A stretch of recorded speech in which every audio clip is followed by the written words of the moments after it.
আদনান, রাগ করেছ বাবু? আব্বু,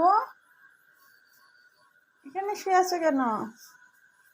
তুমি কি রাগ করেছ? তোমার গাড়িটা এরকম হলো কেমন করে, কান্না করা গাড়িটা? তুমি রাগ করেছো কেন বাবু? মামা তোমাকে ডাকছে তো, কথা বলছো না। আমার দিকে তাকাও, লক্ষ্মী পাখি।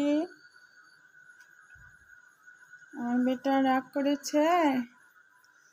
বেটা এখানে শুয়ে আছে। আল্লাহ,